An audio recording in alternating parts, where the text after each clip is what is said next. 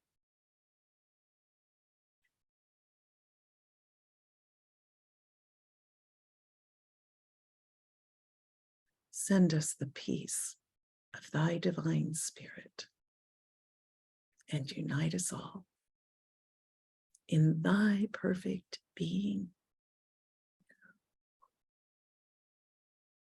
Amen.